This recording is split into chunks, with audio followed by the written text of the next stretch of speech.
What's up, guys?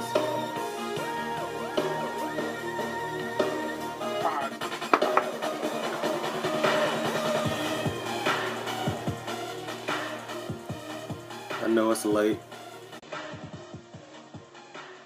Nice mug. Hold up. Is this your mug? The counterpoints? It's your mug? It's hilarious. Nothing, Craig. I'm trying to get down there to Miami, man. That's your sister's mug. Well, she's stolen enough from us, so it's cool. So what's going on, guys? I'm just bored. I usually do stock in chart reading from like 10 to 12 at night. So I decided, why don't I just open up Periscope, and if anybody has any questions while I'm working, you can shoot them at me. Do you have on your favorite trade? Of course. Now I got my Adidas on today, but I still have on my trading shirts. What's up, Karen? Is Karen doing a good job?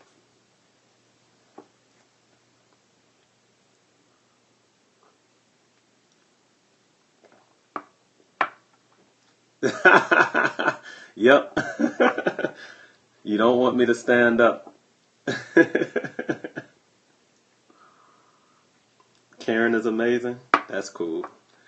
What do I trade? I trade futures contracts. I trade the mini Dow futures. I also trade a little stock. But for day trading, I trade the mini Dow futures. Joseph, for real, you said what? I guess I missed your question. You were venting earlier, man. I checked you out on Periscope, but it kept going in and out. What you mean, what? What? Crazy, dude. What were you venting about? So stocks are up now? Man, no. You must not be watching the market. So no more trading options? No. What do I think about energy? All right, you guys got a lot of questions. Energy sucks. Anybody that do not buy oil. Do not buy oil at this time. If you want to get into commodities are like gold, oil, silver. Buy gold and silver right now. Very good deal. You can get gold and silver about 50 or 60% off from the high. Why? Because when people are panicking and when the stock market is falling, people tend to buy gold. A great movie that shows how this is done is Pelham 123. Watch that movie. It's the fear trade. When people are afraid of stocks, or if the market is tanking, gold and silver goes up. So when the real estate market crashed, gold and silver hit their all-time highs. And now that the market is doing well, gold and silver came back down. I know you don't have a calendar in the background. Yeah. Me with my golf trophies, but I didn't make it. It was for my vanity. That's not me. That's Tiger Hood.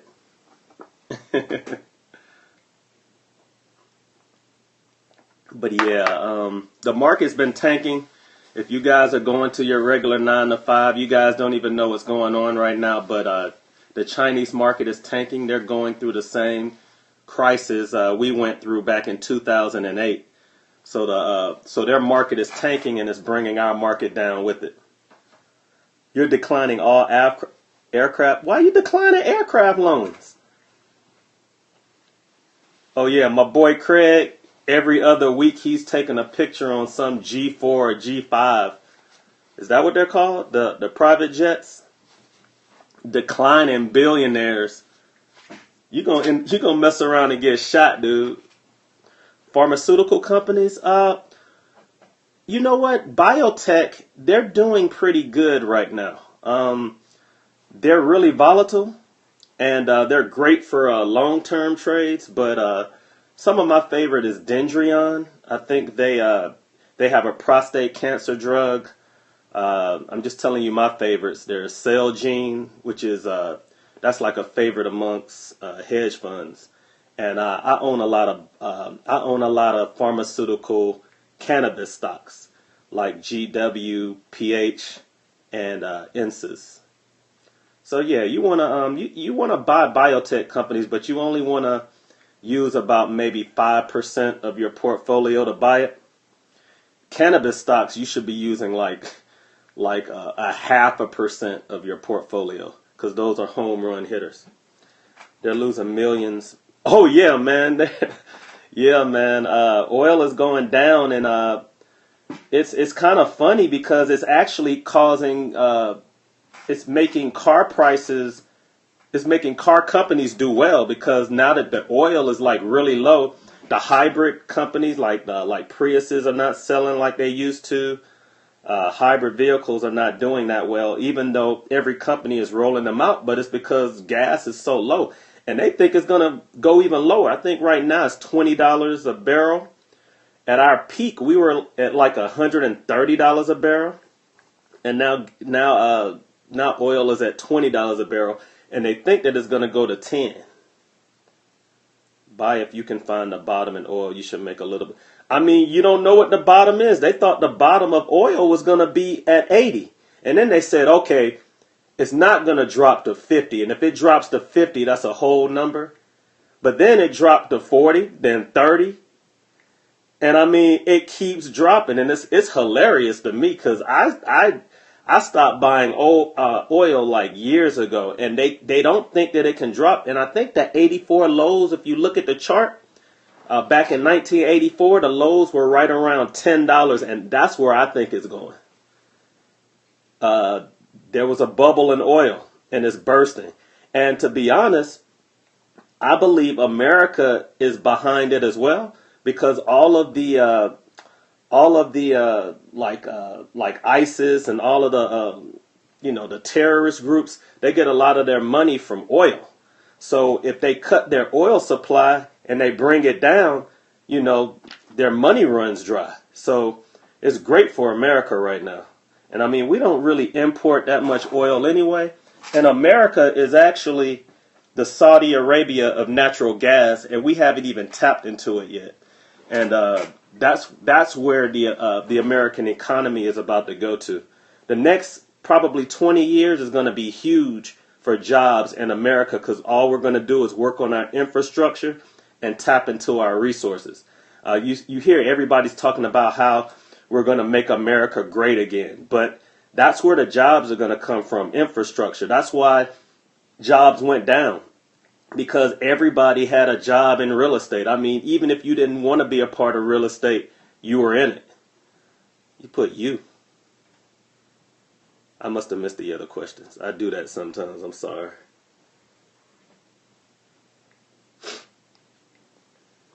Oh, you might be right. I might be. Always right. Nah, I'm just playing. Yeah, those are just some of my thoughts. I try to piece everything together. What would you buy if you had an extra 3,000? Well, it depends. Is it if I had an extra 3,000? I would. I don't know. You know what? I would probably just add it to my day trading account. That allows me to buy another contract. For every contract that I have day trading, I can make up to $500 per, well, really $4,000. So I would just add it to my day trading account, to be honest. Shawty Low Joy? What's up, Shawty Low? I hope it's the real Shawty Low. Seeing that I'm from ATL.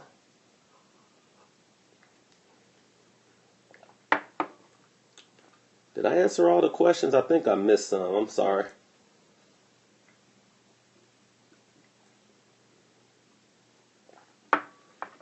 But if you want to ask me what my favorite stocks are, what's up with it? What's up? And plays on the Blizzard? Yeah. Oh, any plays on the Blizzard? Well, yeah, during During cold winter months, natural gas goes up in price.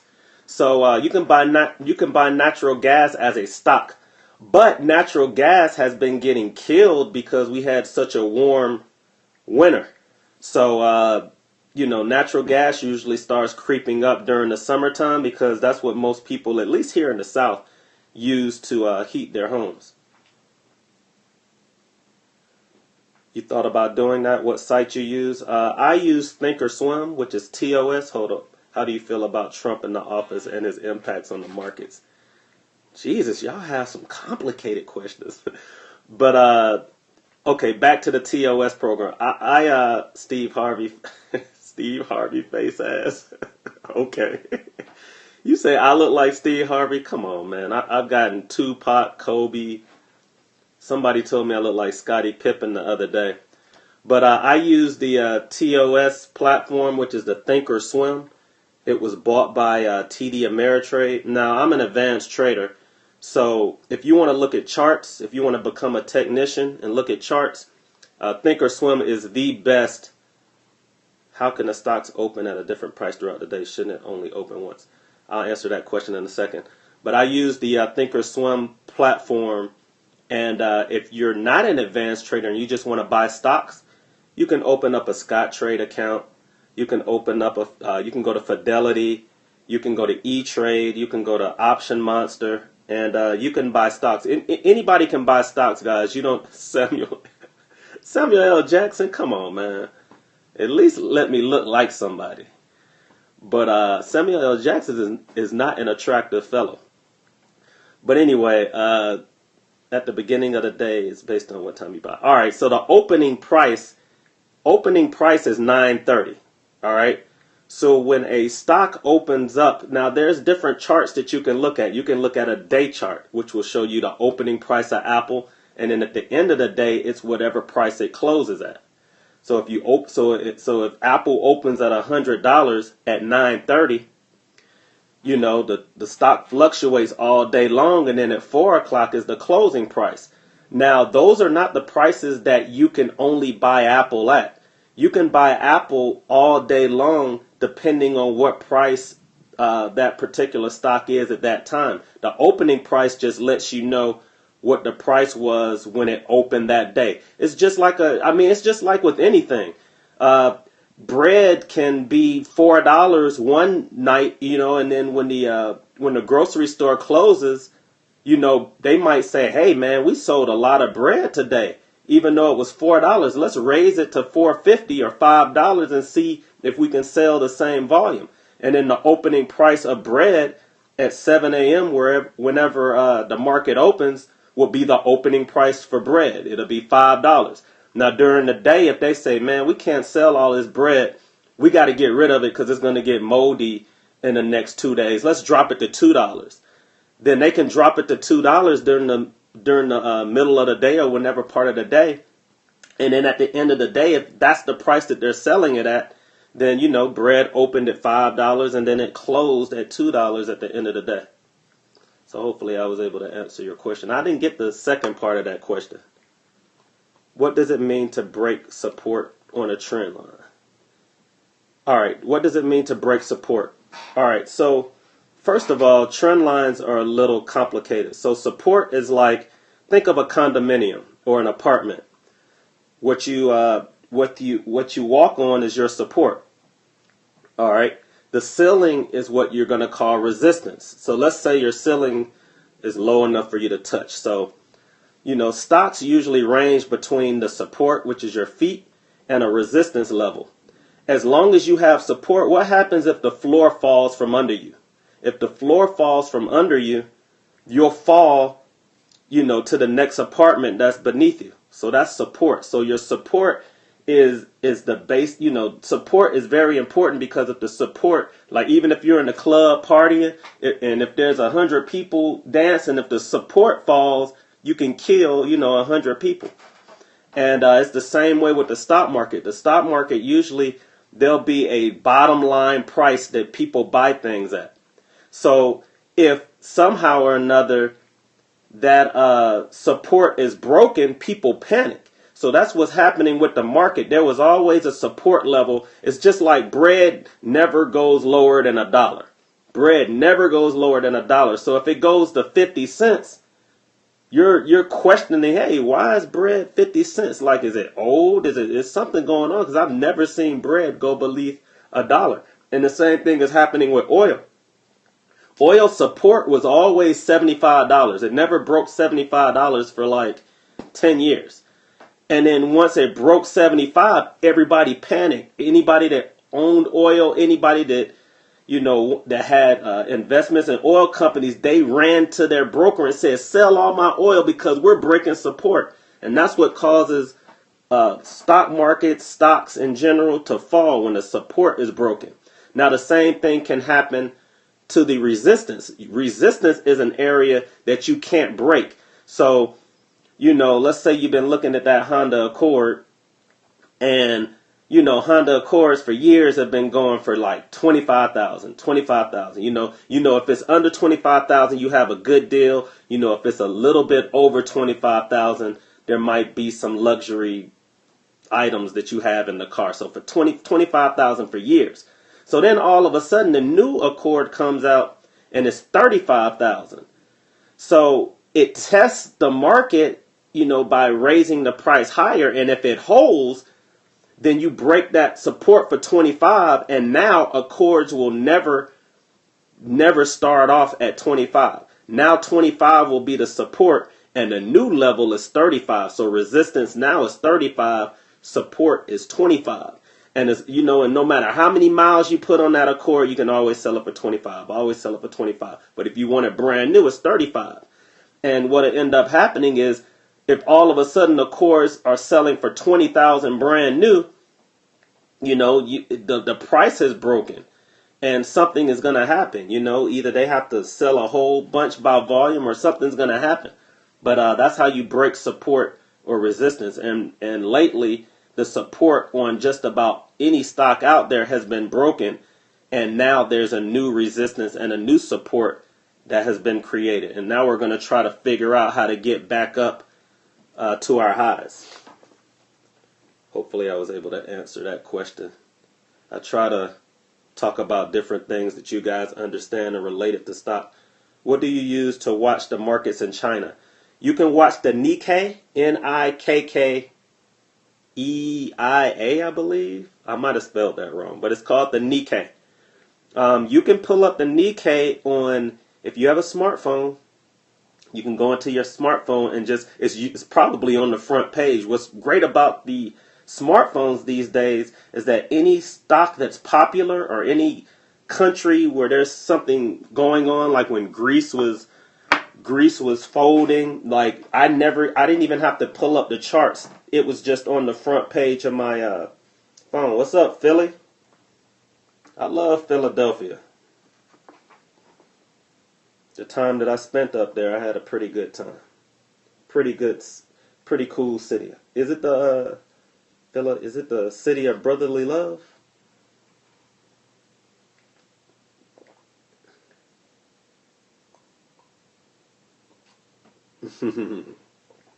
Yeah, I like Philly. I was in D.C. for about 10 years, so we used to drive up to Philly and go listen to music back when I used to do that when I was young. What's in the cup? It's just coffee. I'm getting old if I'm drinking coffee at 10 o'clock at night. They tell me that, what is a triple bottom? A triple bottom. All right, a triple bottom, where a double bottom is first of all, there's a double bottom. So like, let's say a stock was at $100 and the support was at 50. So if you know how a chart works, the chart comes down from $100 to 50. Then it goes back to $100 and then it comes back to 50. Well, a double bottom is when you hit that support twice. A triple bottom is when you hit that support one time, you go back to 100, two times, you go back to 100, three times. Usually on that third time, either you're going to push really high either you're going to push the new highs, or you're going to break support and fall very hard. Usually it happens on a double bottom too, but a triple bottom, the more times that a stock hits a support level or a resistance level, the more likely that the move that's about to happen is about to become violent. So a triple bottom is pretty much like a double bottom. Remember, hitting the support twice. I'm back. Are you still using Bollinger Bands when you trade? Nah, I got rid of Bollinger Bands probably about 2 years ago. Just because the market has been so volatile. And guys, if you don't know what a Bollinger Band is, when you're trading on stock charts, a Bollinger Band surrounds the stock chart. And usually, imagine yourself in a balloon. All right, if you're is a balloon the right metaphor? I don't know. So imagine that you're in a balloon, and you can jump, you can hit the top of the balloon, and then you'll fall and you'll hit the bottom of the balloon. Well, those are Bollinger Bands in the market, and what basically happens is if you're in a plastic ball or a balloon, if you jump up high enough, you won't even. Let's say you're in space, all right, and there's no gravity. All right. The premise to Bollinger Bands is that if we were in space and I moved towards this Bollinger Band, the Bollinger Band is supposed to stop me and send me back into the other direction.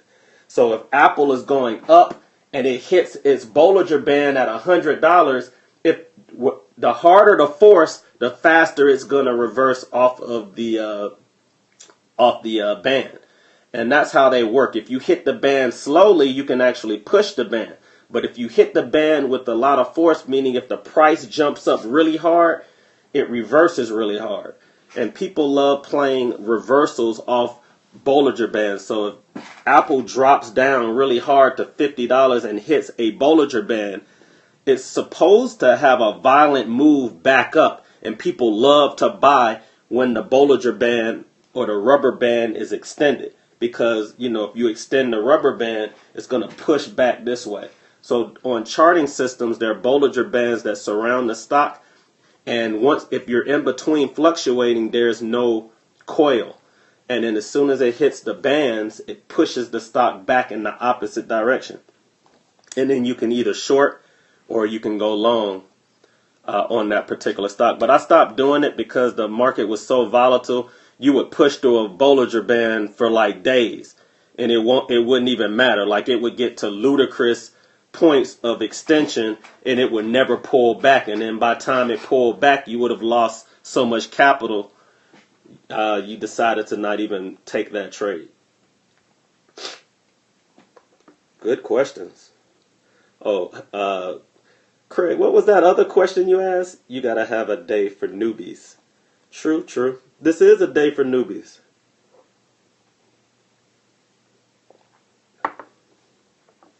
The questions you guys are asking right now are very, very basic stock questions.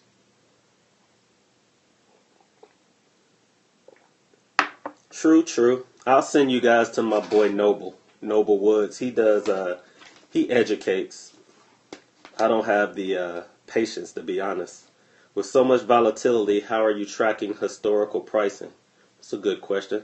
Hey man, you seen Tyrone? You guys are hilarious.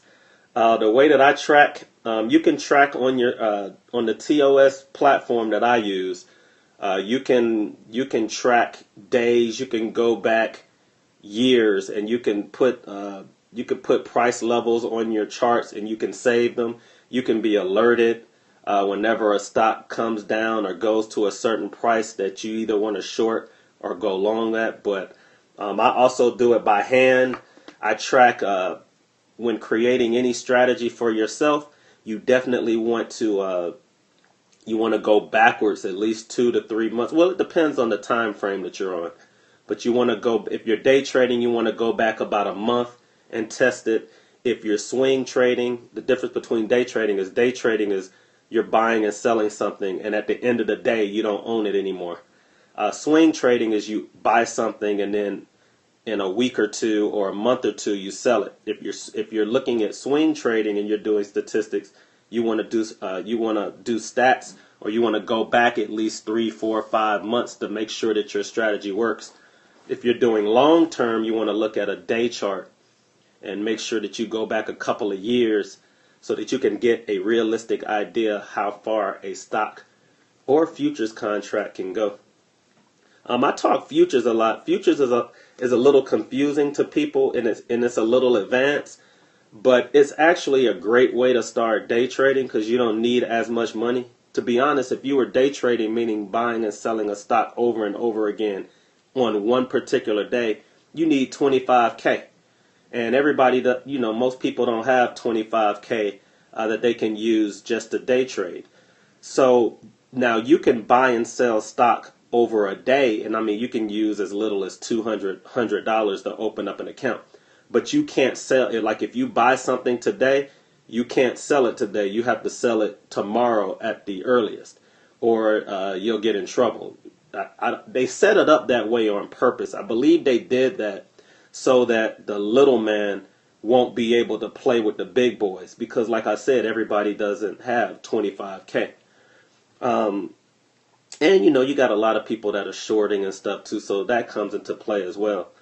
But when you're trading futures is basically the same as stocks as far as the movement, but the amount of money that you have controls a lot. So if you had $4,000 and you're trading the futures contracts, you can make the same amount of money a person would if they were day trading 25,000. So 4,000 can act just like 25,000, but I mean it's good and bad. You can make the same amount of money and you can also lose the same amount of money.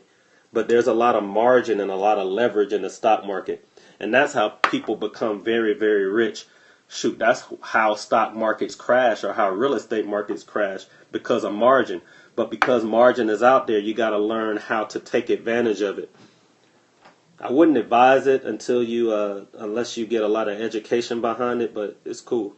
What's your outlook in the market if Trump gets in office? Now, I'm gonna be honest with you. I like Trump for business. He does get it done when it comes to business. I'd rather have Trump as an advisor, but not as a president. Because his mindset and the way that he does things in business is perfect, because he knows he can swing his weight around, and he knows when he has leverage over another person to get deals done. That's not the kind of person you want to be in office when we're dealing with other countries by holding leverage over somebody, because that's how you get people to not like you. And one good thing about Obama is that even though a lot of people didn't like him, he still tried to make peace with whoever. He always tried to make, he always tried to find that middle ground with everybody. But a guy like Trump is going to be like, look, this is what I want to do, and he's going to figure out how to do it. So I'd rather have him as an advisor than as a president. He has some great qualities. He had multiple. Well, here's the thing. People always talk about business failure. See, in business, there is no failure. See, I was a businessman. And to be honest, the way that the American market is built for people to create businesses. Why? Because you can actually profit off of your business failing. And that's what Trump did. When you hear about his bankruptcies or what he did or did not do, it didn't really matter to him because he never used his own money. So, his business might have failed because he couldn't get these billionaires to get some type of construction done, but it wasn't his money. So he always won because he could bankrupt his companies. It doesn't even affect him, and he could give a shit about the other person's money. And that's how he thinks, which is why he is such a good businessman. And the very next day, he can go out and put the same, he could put together the same plan with different people with a whole different company. And it doesn't even freaking matter. And as a businessman, you start to understand that. I was in the real estate game. I was in the real estate game when the market crashed. And if you didn't If you were, and I was holding about 10 to 12 properties. If you didn't let go of your properties and you were humble and said, "Hey, I'm not gonna fail. I'm gonna hold on to these properties forever," because I was taught that you never. Yeah, you just got to be ruthless. You got to be like, "Here, bank. Here's all these houses you gave me, even though I refinanced them and cashed them out." And guess what? None of all the clothes I bought, all the gold I bought, all the construction I did on my personal home and this, that, and the other, you can't even come for it. Because the American law says that once I file for bankruptcy, you can never come to me ever again and I don't owe you crap. Yeah, I know you just gave me $1 million loan and I spent it at the club, but guess what? I don't owe you nothing. Like, that's gangster. And that's how businessmen think. Think about it. When the country went under, all of the all the companies that's been successful for years, General Motors, Ford, all the big banks, all of these companies were successful for years. Once the market started tanking and they knew that the economy was so messed up that there was no way that they can make money, they all knew that America was going to bail them out because America is like their daddy. Like, they can go out there, they can do whatever they want to, and Papa is always going to be there for when I fall. And business-minded people know that. They'll run stuff into the ground until they can't run it no more. And then they're going to get bailed out eventually anyway. So even these companies with these billionaire CEOs with these high IQs, they weren't failures. They knew how to work the system. But being in the stock market, you're going to learn that as well. You learn how to become a complete businessman.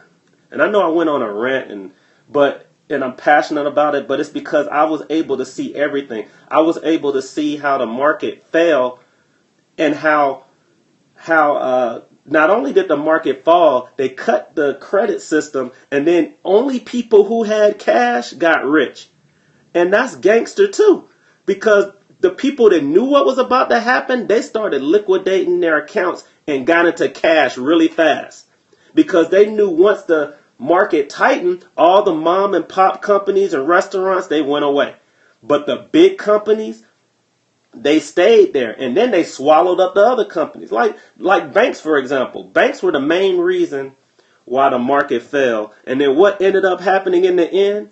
The banks are now bigger than they were when they were doing all the illegal stuff back in the day, because they ended up taking over areas. If it was 10 banks holding one area and it was Bank of America and a bunch of little banks, none of the little banks survived. The big banks survived. You know why? Because it was backed by America. If you had America in your name, you survived. Bank of America survived. It's freaking hilarious, yo. But that's the way the market is. That's why everybody should be in the stock market. Because when America wins, you win if you're in the stock market. You can't win if you're not a part of America. That's why everybody is here. That's why all the money is. Our stock market right now is super duper high. It's 2 years ago, it was actually higher than it had ever been. 2 years ago, higher than it had ever been. Higher than it was even when the real estate market was booming. We went higher than that. Nobody knew. People like me knew that was day trading every day, but nobody freaking knew. And it was because when the real estate market was crashing, everybody said, yo, what economy is going to flourish no matter what happens? It's America. So all these little countries, they said, bump that. Let's take our capital. Let's go throw it in American stocks. You know, let's go buy up New York real estate. I don't know if you guys know this or not. Manhattan real estate is higher than it was in the peak of the real estate market. This news just came out last week. So you know what, Craig? What's about to happen next? Miami real estate is about to go up because it starts in New York. The best question of the night. Oh, what was the best question? Did I miss it? But anyway, real estate starts in New York and California. And Florida, that's where when you start seeing real estate start to creep up in those areas, that's when the whole United States or American real estate starts to come up. And right now, their real estate is high right now, so it's looking okay for real estate. Oh, okay, cool. If you don't, is your focus more on scalping or do you hold any long trades? I actually do all three. Every investor should do all three. You should have three. Well, I'm sorry. You should have two accounts. All right. You should have a. You should have stock that you never sell, ever. Maybe you're going to gift it to somebody. Maybe you're using it to buy that Lamborghini you want in 10 or 15 or 20 years. Then you need to have an account that you swing. A swing account is an account where you're buying stuff and you're selling it every 2 or 3 months. So you're buying out. You see Apple ranging from 100 to 130. You buy Apple every time it's 100. When it gets to 130, you sell it. Apple comes down to 100 again. You buy it, sell it at 130. So you're making a 30% profit every single time. Now, for advanced traders, you should have three accounts. You should have your day trading account. Yeah, Chipotle right now, it depends on you. Chipotle can be swing or long. We bought it so low. Chipotle, I think at the high was about 700 or 800 bucks. We got in around 400. So, if it ever goes to its highs, I should make 100% return. The rule is when Chipotle or any stock turns 100%, you sell half of it. And then you use the other profits to go buy something else. And the reason why you sell half of it is if it ever goes back to the price that you bought it at, you don't lose any money. I mean, you still profit. I'm sorry. You still profit 50%. Long term then? Yeah, we might as well hold Chipotle. And they're talking about, I forgot about this. They said that they're about to open up, I think, about 40 new restaurants in China. No. I have to go look it up. If somebody can look that up for me, Chipotle news, opening restaurants. They're opening up about 30 or 40 restaurants somewhere. I don't know what country, but that's good for Chipotle. What's PPG? PPG is somebody asked about PPG. Let me look that up.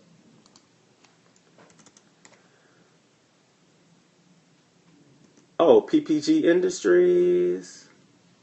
I don't know exactly what they do, but their stock chart looks decent. Looks like PPG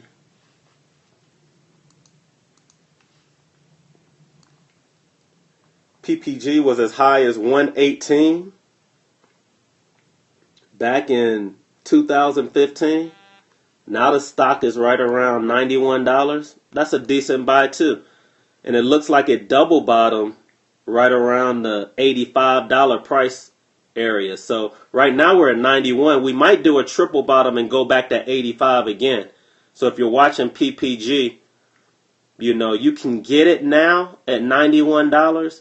If you want to add to the position, I'm pretty sure it's going to still drop down to about $87. But you should be okay. It's a lot of upside. $87 to at least $119 is decent. But it took a while to do that. I mean, it dropped from 118 to 87 or 91 in about, 6 or 7 months? So you're going to have to wait at least a year for it to go to its highs. Minimum. What's up? Numbers don't lie. I believe in that as well. Numbers don't lie. I tell people that all the time.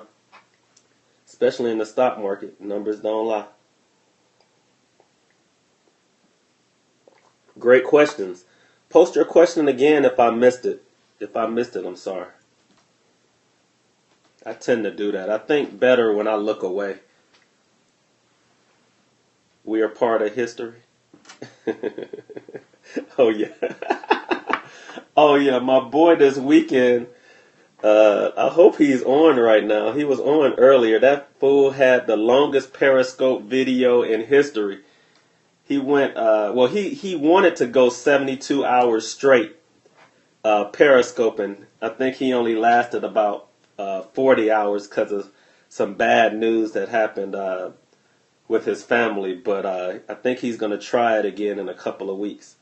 But that was pretty hilarious. Every time somebody came on, he kept saying, so and so, you made history. You part of the longest periscope ever. It's freaking hilarious. I love the hearts. Thank you. Ooh, green hearts, pink. What other colors can I get? Green, pink. What happened to Kia? Kia, hit me with the questions. I know I overlooked a couple of them. If you're still there. I know you had questions for me earlier. What's up, Flavia Montero? Princess Nay, you have just made history.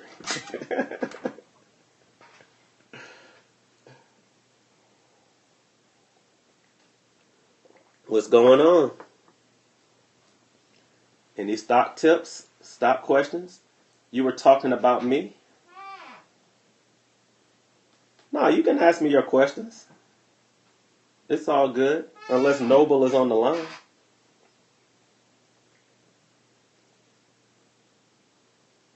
Noble's going to give you the in-depth. If whatever question you have, you will have it answered if you talk to Noble. But you're going to have to pay for it. That's a brilliant man.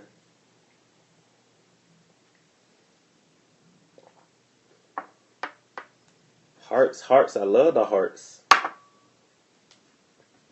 No more stock questions?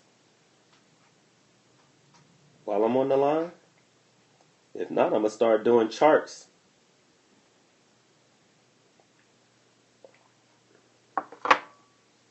None whatsoever? Alright, I'm going to start working.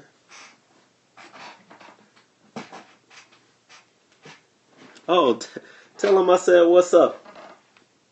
Long time. Hey, your daughter's not swimming anymore?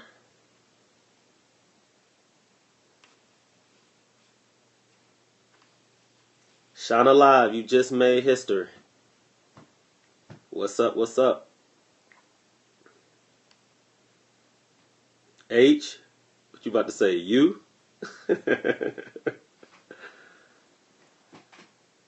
Mr. Craig.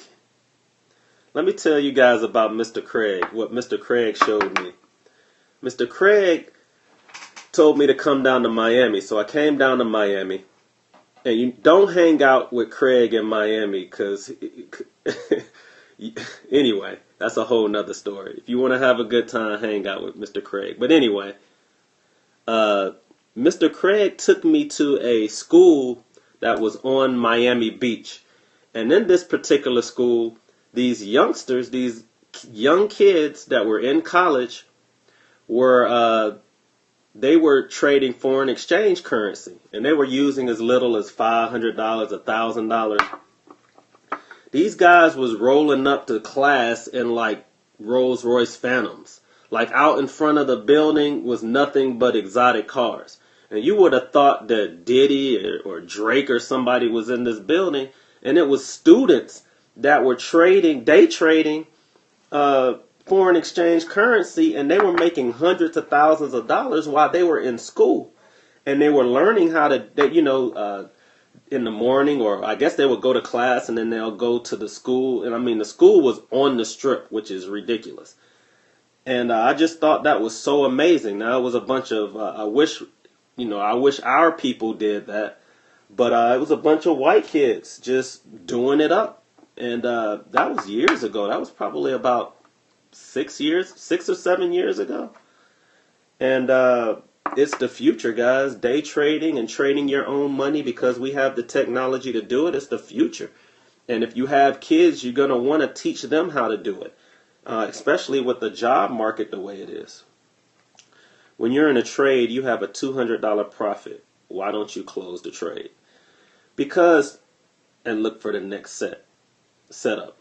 Well, it depends if that's what you're looking to make. Everybody once you create a strategy for yourself, the way that you make money in the stock market is you have to stay consistent. If I decide to take 200 today, I promise you, the days that you just take 200, the market's gonna go $4,000. So why take 200, 200, 200 when I can make 4,000 one time? Now I'm just giving you a scenario. My risk to reward is 1 to 5. Right. My risk to reward is I risk $100 to make $500. And every now and then, I'm not going to even lie, I think I get too smart for the market and I get too cute. And what I should do is I should just walk away. Oh, I'll tell you that in a second. I trade the futures market and the stock market.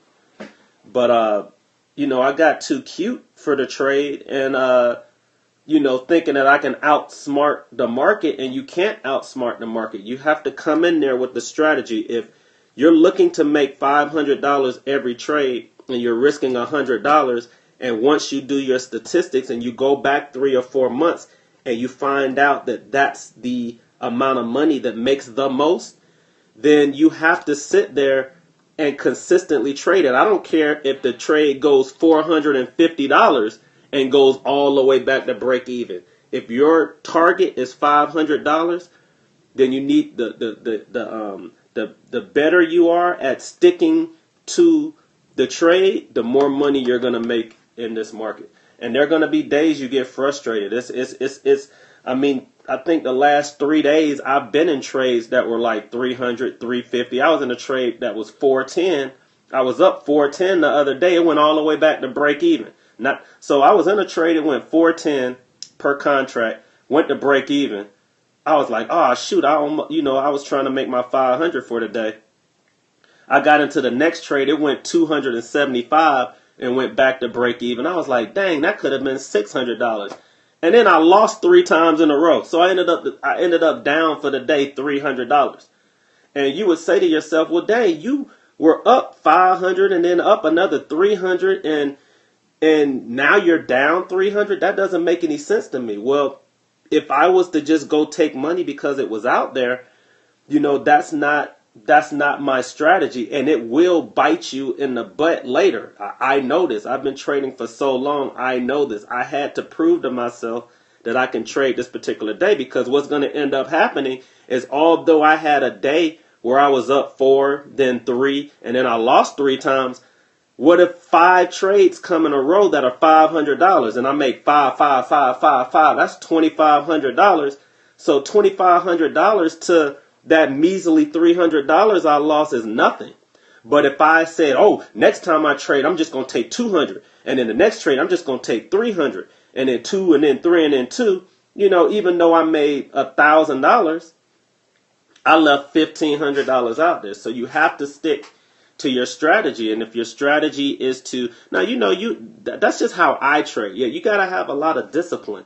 That's just how I trade. Like, everybody is going to create their own personal way of trading. No one is going to trade the same way. And if somebody tells you, I want you to trade what I do, like, maybe the basics of it is cool, but trading depends on your personality, how you deal in certain situations, the time that you have available to do the trading, the amount of capital that you have to trade, what your goals are. Some people don't want to risk a lot of money. Some people want to make 200% return every month. Some people want to make 2% a month. So I can't tell them to trade the same exact way. And what you're going to do as a trader is you got to treat it like a business, guys. It's not as hard as as people think it is. Whatever job that you decide that you want to do in life, you're going to put the amount of time and effort to make sure that you're the best at doing that particular job. Same thing with the stock market. The reason why a lot of people lose in the stock market is because they don't treat it like a business. They get a stock tip at the barbershop. They say, hey, buy this particular stock because it's going to make you a millionaire. And then they go out and buy it. They don't do any research on it. And I mean, that's what 99.99% of people do. And we have the technology to do it. We're in the information age. Like, you guys can, all the questions that you have for me, you can go on Google and YouTube, and there's somebody that has a chart system or something that can explain it a hell of a lot better than I will.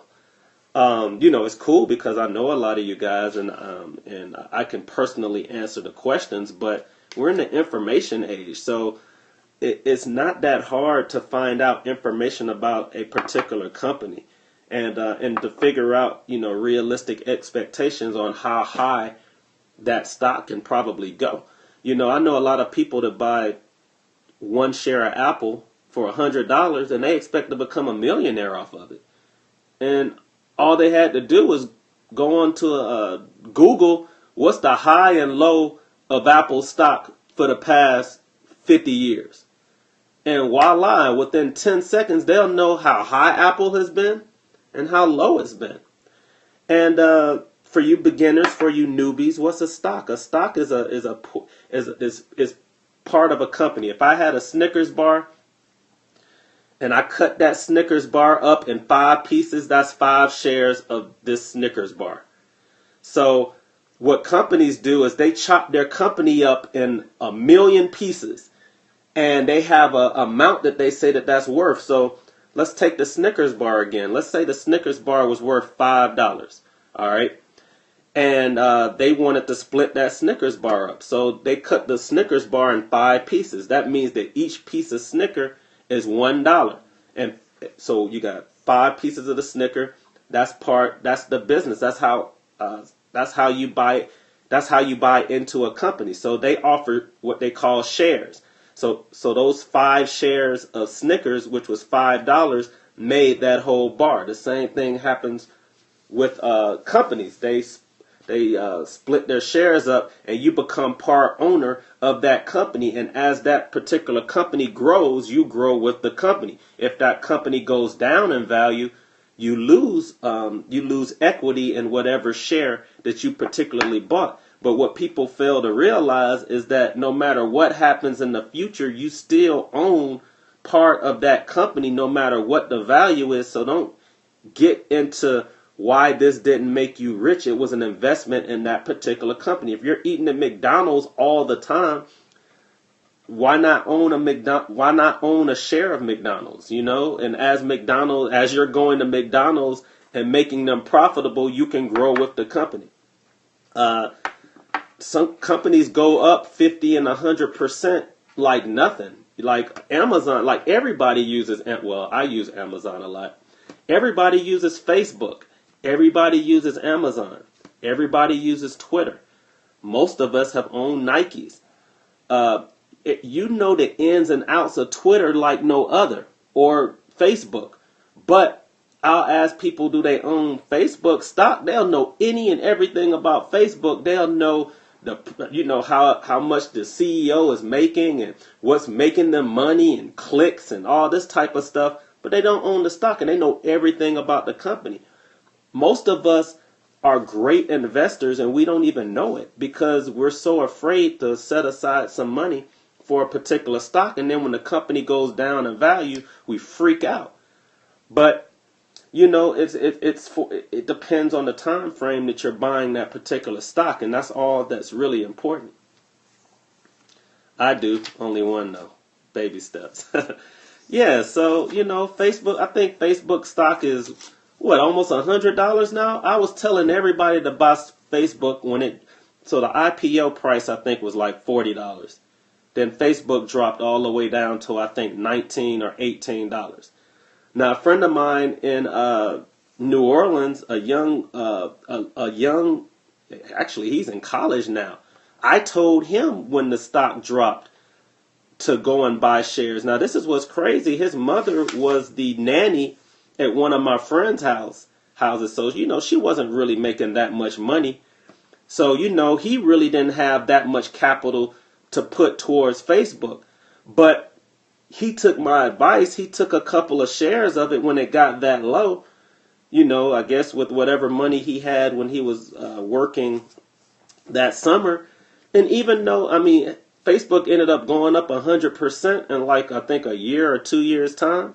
And that was his first investment in anything. And the fact that he put money aside was cool. And what's even crazier is, even if Facebook had never made any money, that the kid had money that was set aside for him when he graduated from high school. Even if Facebook lost 60% in value, he had funds that were set aside for him. And that's what's important. The fact that it went up, yeah, maybe he bought an extra pair of shoes, or he was able to buy some books. But the fact that he set aside money is what matters. If it goes up, if it doesn't, you do your homework on a company that you believe is going to go up in value. And then once you make that investment, you just let it go. That's an investment in the future. It might be high, it might be low, but it's an investment in the future. And believe me, no matter, do you think your kids are going to care if a stock lost 80% in value? No, they're going to care that their parents set aside some money for them. Even if you set aside $100,000 and it's worth $20,000 in 30 years, you're going to feel bad like, oh my God, I lost $80,000. But your kid is going to be so happy that they had $20,000. Now, if it goes from 100 to $1 million, then that's a plus. But because you set aside that money for that individual is all that freaking matters. That's why you're in the market anyway. If you're in the market to get rich, you're not going to get rich just buying regular stock all the time. You got to know what type of stocks to buy. You got to know what type of growth stocks to buy. You got to be a little bit more aggressive. I own a lot of cannabis stocks. Now, I'm not telling anybody, I'm not promoting that or telling everybody that's what they should go out and buy. I buy it because I committed a certain percentage of my portfolio to high risk trades. It's just like you guys committed a certain amount of capital to go play Powerball. You knew you weren't gonna, hey, hello Russia. You knew you probably had a 0 chance of winning, but you set aside a certain percent of what you own. And when you didn't win, you were mad for a couple of seconds or a couple of minutes or maybe even a day because everybody just knew they were going to win. I knew I was going to win. I had already set up. I had already told everybody I was going to become a philanthropist and, we were going to go green and this. Like, I literally felt like I was going to win. Like, I was so mad when I didn't. But, I got over it. Can you say Edie Nahui? I hope I said that right. But you guys got to learn how to do this. You got to learn. And what it'll end up doing, especially if you are a businessman, if you are a businessman or want to be a businesswoman, trading or buying stock is the basics of business. Like it's teaching you how to literally make money, not going to work. See, people get making money. They have a different idea of what making money is. They think because they go to a job, a 9 to 5, and I'm not taking this away from anybody that has a 9 to 5. Like, do you. But you can go to work every day and you provide a service. If somebody pays you for that service, they're going to pay you for that service whether that company is making money or not. Companies paid their employees money until the freaking company went bankrupt. They weren't even making money for the company. You know what I'm saying? They were just providing a service. They got a check. And everybody should have that type of job set aside. But making actual money, there's not that many people that can actually take $1 and make 20 cents off of it or even make a penny off of it. And there are people that, that's the hardest thing in the world to do. And if you figure out how to make money with money, there is no business you won't be able to start because you're going to learn how to manage it. You're going to mentally understand how to take a loss, when to fold, when to say, hey, I'm going to lose on this, when to do this. Real estate, for example. Everybody put all their eggs in one basket when the real estate market was in. Okay, now there was only a small percentage of people that had a plan, that had a plan that extended over a 20-year plan. So for example, if you bought your house in 2007, chances are your house is 50% less than what you paid for. You put all your eggs in one basket, and right now you're down 50%. I'm down 50%. So I'm in that category as well. Okay? If I had a plan set up that said, hey, I'm going to buy a house every 5 years because I don't know if I'm going to catch the high or the low or the middle. If I had bought a house at the high, let's say I bought a house at $200,000, but now it's worth $100,000. Okay, so I bought a house at $200,000. Now it's worth $100,000. I lost $100,000. But then I bought a house for $100,000 after the market started plummeting. So I bought another house at $100,000. So I'm still down, but this particular house is okay. And then I bought a house at the rock bottom that actually came up in price and it's got $100,000 in equity. Well, now I didn't put all my eggs in one basket. I had one losing house. I had one house that didn't make any money. I had a house that did make money. So the house that did make money and the house that was losing money offset each other, and the third house was still even. So you were able to ride the roller coaster because you knew when to buy at different levels. The stock market teaches you that. The stock market doesn't teach you to be right all the time. You're not going to be right all the time. And anybody that says that they're right all the time is a liar. Unless they may have taken one trade their whole life or one trade every 10 years. You know, if the numbers are very, very small, but an individual that's going to buy over 100 stocks in their lifetime, you're going to lose probably 40% of the time. So you have to learn when to take a profit, how long you want it to go. You got to learn when to sell. In the past couple of weeks, I sold. I treated it like a business. So this is how I handled it. 2 weeks ago when the market started falling, this is my business. So my stocks are my employees. So 2 weeks ago, I called all my employees into the office and I said, all right, what have y'all done for me lately? So-and-so didn't come to work. Okay, I'm going to write that down. This person is profiting so much and they made so much for the company, I can't even afford them anymore. So, I might have to let that person go too because I have to maintain my lifestyle. So even though this person is bringing in a lot of work, I'm going to have to offset this person with maybe somebody that's younger and smarter. So I'm going to have to fire my main employee because they pretty much done as much as they possibly could for my company. And I'm going to try to find somebody that I can pay that's cheaper that can do the same job.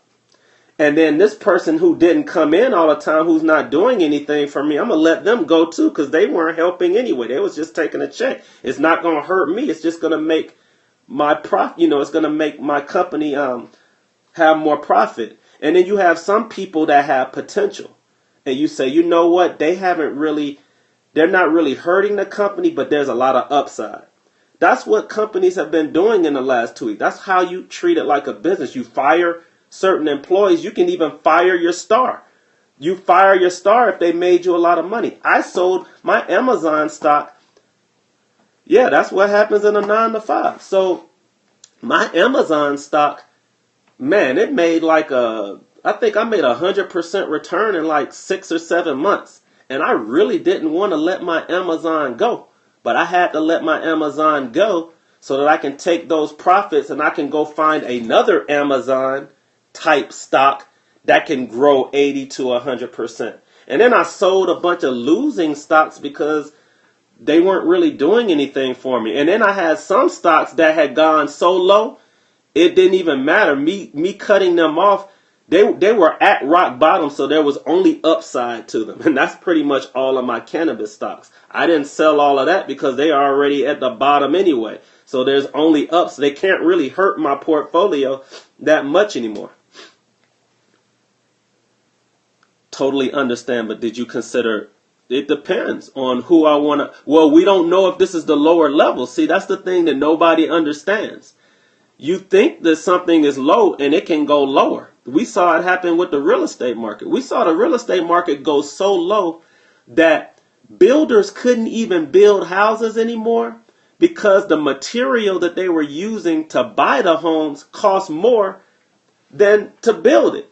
So there were houses that were worth $50,000, but if I had sold all the parts in the house, I would have made $100,000. That doesn't even make any sense.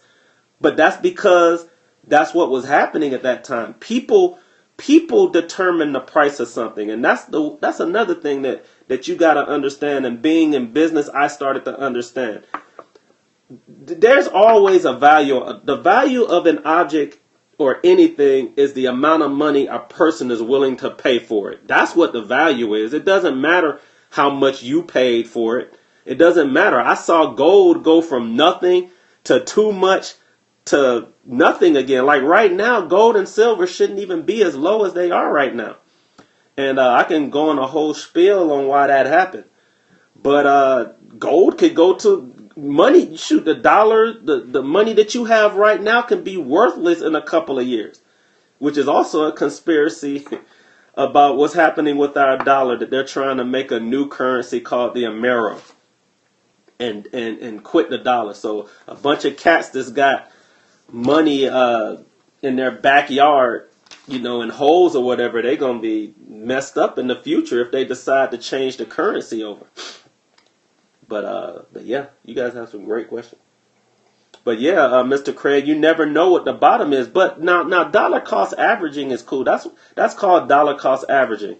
When you buy at the top and you keep averaging out, what you buy. As the stock is going down, you're buying more and more because you want the stock to go back up. Now that's a great setup depending on the amount of time that you want to do it. But you should also have a bottom. You should have a level where you say, I can't buy anymore, or it's going so low I have to sell it. And sometimes you just have to make that call. It's like I said, it's business. It's not personal. There's only been about 2 or 3 stocks that I was in love with. When I first started trading, I never really wanted to sell my Apple. And it wasn't until recently that I learned how to sell it and buy it back. It's kind of like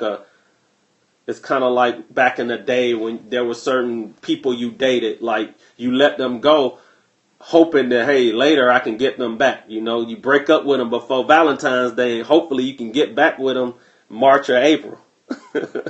You take a gamble. Sometimes they get scooped up.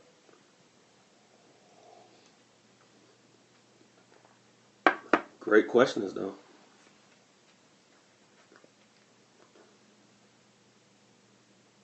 Yeah, Apple is cool, but see, I've traded for so long. I know the behavior of Apple. See, Apple went up as far as it did, and I told everybody that. See, when Samsung first came out, Samsung said, bump that. We about to make the biggest phones on the market. And people laughed at it at first. They were like, man, y'all look like y'all carrying iPads around on your face. But they knew that the bigger that they made the phone, they can take away from iPad sales. They knew that they can take away from iPhone sales. And for a long time, man, iPhone had this little small screen. And Samsung took over. And Apple kept trying to create, they had the most apps and they had this, that, and the other, but they would not make the phone bigger. And that's when the stock started tanking. And then they finally said, you know what, man, we're going to make a screen just as big and we're going to make one that's bigger. And then when they did that, the hype came with Apple again. And then everybody started buying Apple products because they were like, you know what? The Apple phone is actually the best phone out anyway. The only thing that was keeping people from buying it was because of the screen. So now everybody's switched. Well, most people who switched from Samsung to go back to Apple, who were Apple lovers in the first place, there's no hype behind it anymore. So I don't really see Apple, me personally, I don't really see Apple going to new highs unless they figure out something new.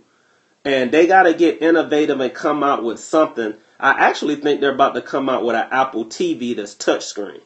And if they come out with that, they can revolutionize the way. And I think they're trying to come out with their own like broadcast station. If they do that, they can change the game. But for now, there's no hype behind Apple, so I don't really tell. Right now at the price of this at right now, it's a good buy. But I don't feel that. I know when Apple is about to pop, and I don't feel that Apple love right now. They're gonna stay consistent and still sell, millions of like the only thing they have great that just came out was they had like this Apple Music type thing that came out, and they did come out with the big old iPad. I don't know if you guys been in the iPhone store, but they got these huge iPads out now that are just as big as a laptop, and now you can put the keyboard with the big old iPad, and now you can. It's cannibalizing their iPad sales, but that big iPad, I think the MacBooks are like $2,000 or $2,500, but the big iPad is only like maybe $1,000 or $1,500. So you can go cheaper with the big iPad, still have the iPad and its touchscreen. So it didn't really take off the way they thought it was going to take off. I don't even know anybody that owns one, but they're great to play with when you're in the store. But I don't feel this. What? The DC storm is going to be crazier than the 96 storm? Wow. Is it snowing up there now? Is it snowing up there now in DC? Or is it coming? It's coming? Oh, wow. Kids are going to have fun.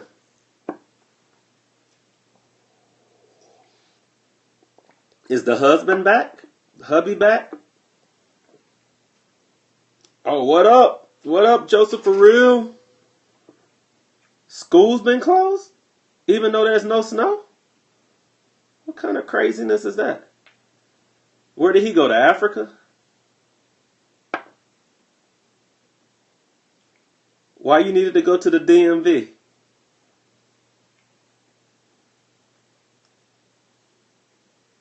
Wait, what city are you in, Kia? You're not here in Georgia? He's in Abu Dhabi? Oh, he's balling right now. He's working in Abu Dhabi? Can I get a loan? West Side?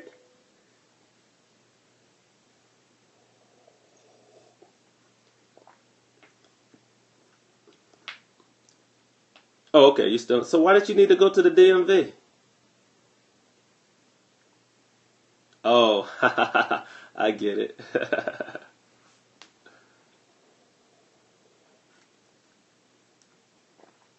Am I still producing? Producing what? Music? Yeah, man. How you gonna ask your producer if he's still producing? It's a joke.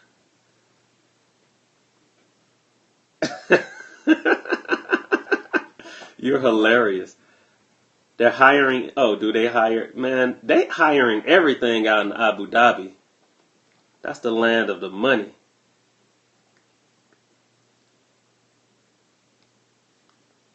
Yeah, they're hiring everybody. Everybody I know that's single, they're out in Abu Dhabi right now doing something.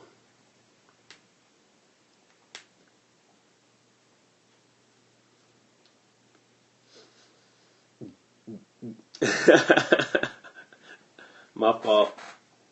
But your hubby is doing the right thing. Have you gone out there to visit him out in Abu Dhabi? Hey, y'all give me some hearts. I need some hearts. I think I'm like right at 10,000 or 20,000. He contacts? Purple hearts. Do you get to pick the color of your hearts? Blue. Oh, contract. Government contracts? He's a doctor, right?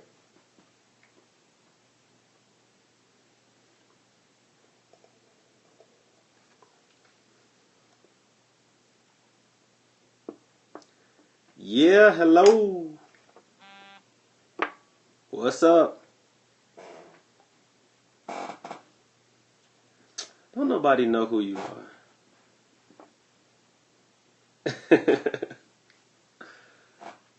You'll be alright. Y'all hilarious. Both of y'all are hilarious.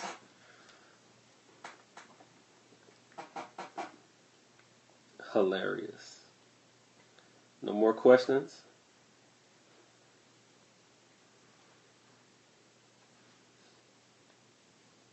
I need some stock tips. Somebody send me some companies I can research. Any stocks you like in the UAE?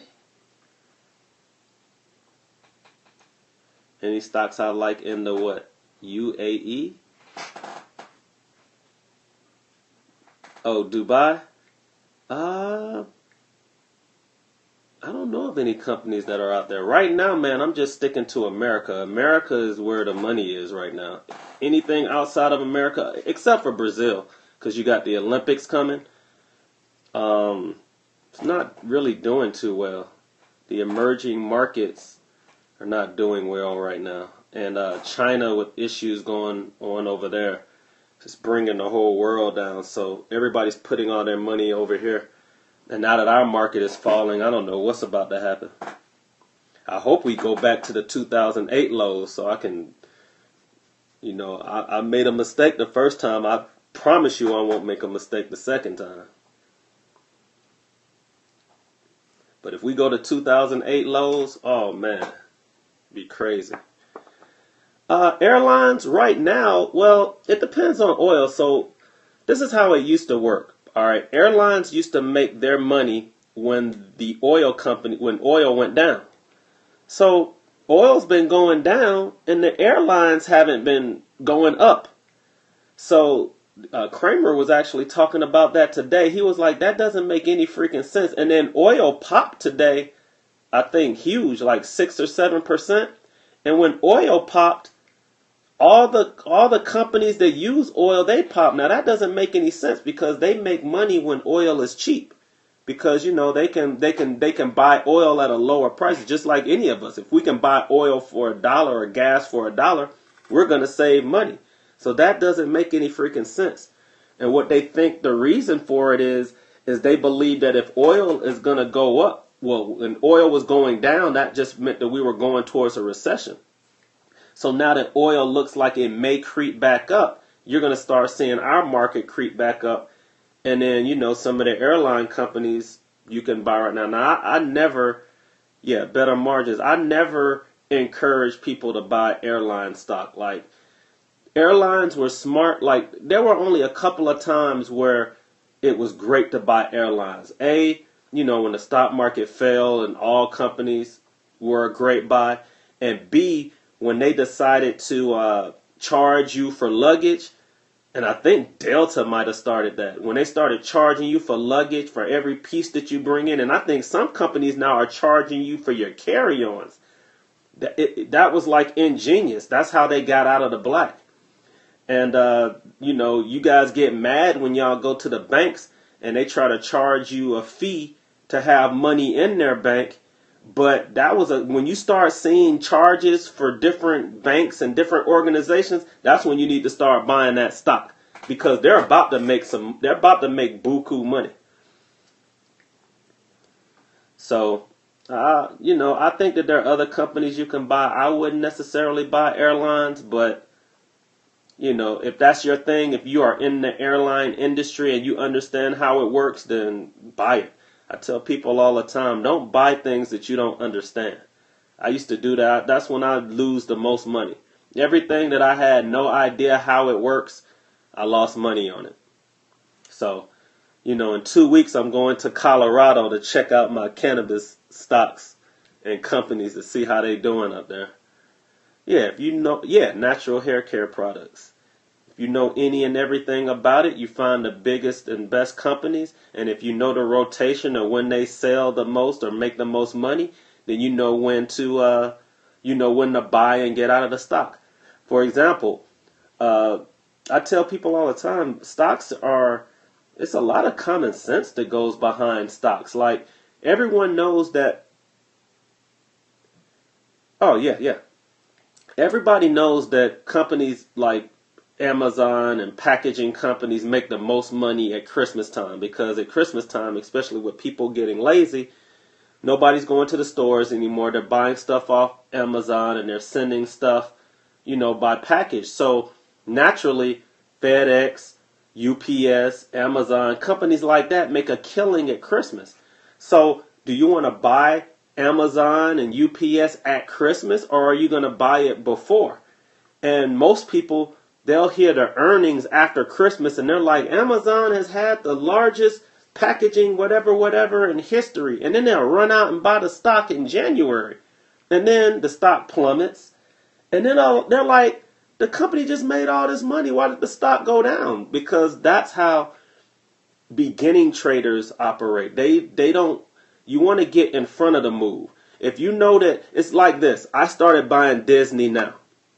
You know why I started? I'm actually kind of late. But Disney is actually a good stock that I've been watching. I think once it gets over $100 and it stays over 100, it can go to 200 easily. It can double probably in the next 2 or 3 years. Reason for that is that Disney just bought the Star Wars franchise. And everybody knows that Star Wars just made more money than any other movie ever in the history of movies. And they got 3 more coming out. And not only do they have 3 more movies coming out, each year in between each movie, they're going to have a spinoff. Like I think there's supposed to be a Harrison Ford movie. A Han Solo movie. I think there's supposed to be a Yoda movie. So they're going to continually make money. They just opened up a new theme park, I think, in China. Yeah, the toys, all of that. So naturally, I bought Star Wars. I bought Disney stock when Star Wars came out. So what you think happened? The stock plummeted. Why? Because I should have been buying Star Wars a year ago or 2 years ago. So I still, because it's not their only movie and they got 7 more years to make movies, I'm in front of that move. So you always want to get in front of the move. If you know that Amazon is going to sell out in Christmas, then you should be buying it in March, April, if you're a swing trader, and selling it in January. It's just like if you know everything about Coach, if you know when Coach sells its most purses or bags, or if you know the rotation of it, you know when to invest. Like some people, or if you know when a company has to put out a lot of money, like I forgot what that's called, but like most businesses, they might want to stock up their inventory. So if they're stocking up their inventory, that means that they have to use money to create those things. And then once it's created, then they're able to sell it. So if they're stockpiling and they're making something, then chances are they're not making any money. So that's not really a good time to invest in it. Or maybe it is. You know what I'm saying? It depends on you. But if you have an understanding of that company, you'll know how to get in front of it. And then you sell when the news comes out. I used to do that all the time with Apple. I'll find out that they're going to, like, they may say, like, right now that they're going to release new iPhones in September. So I'll say, okay, I got, 7 or 8 months that I can have where the stock can go up in price. And then as soon as the news comes out, I'm going to sell it either 2 or 3 days before, or I'm going to sell it afterwards. So that's all the stock market is. It's just trying to be in front of the crowd. That's with anything. Like with any business, you want to be, if you go out and you try to create a business that everybody else is in, it's going to be hard for you to do well in it. How do you find the right companies in certain sectors? That's on you. Once you do your homework, I know people that only trade one thing, and it's cool if they treat it like a business. I can't ever direct people in the right sectors. The only thing I really advise is that you want to make sure that the companies that you're buying, if you want to stay, it depends on your risk to reward. Like if you're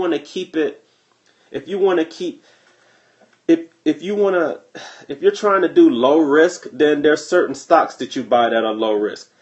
If you want to turn 50 or 100%, then you buy stocks that are high growth. One of my favorite companies right now is Tesla.